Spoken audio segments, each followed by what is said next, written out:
ارشاد باری تعالیٰ ہے یا ایھا الذین آمنوا اطیعوا اللہ ورسولہ ولا تولوا عنہ وانتم تسمعون، اے ایمان کے دعوے دارو اطاعت کرو اللہ کی اور اس کے رسول کی صلی اللہ علیہ وسلم، ولا تولوا عنہ اور اس سے روگردانی نہ کرو۔ یہ بڑا عجیب نکتہ ہے یہاں پر، اطاعت اللہ کی اور اس کے رسول کی تو تسمیہ کا صیغہ آنا چاہیے ولا تولوا عنہما، اللہ اور اس کے رسول سے روگردانی نہ کرو، منہ نہ موڑو، پیٹھ نہ موڑو، انحراف نہ کرو، لیکن صیغہ واحد کا آیا ولا تولوا عنہ۔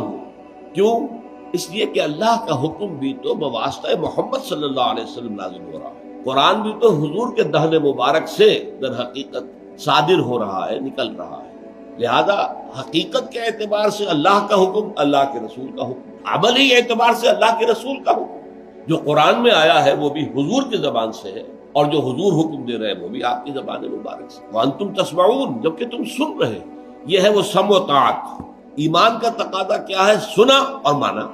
اب یہ جو سورہ بقرہ کے آخر میں الفاظ آئے سمعنا واطعنا، تو سمعنا واطعنا، تم سنتے ہو، اگر تمہارے کانوں تک حکم پہنچ گیا ہے رسول کا صلی اللہ علیہ وسلم، پھر روگردانی کرنا یہ ایمان کے منافی ہے۔ جب اللہ پر ایمان ہے، اللہ کے رسول پر ایمان ہے، تو ان کے کسی بھی فرمان سے روگردانی کرنا ایمان کے منافی ہے۔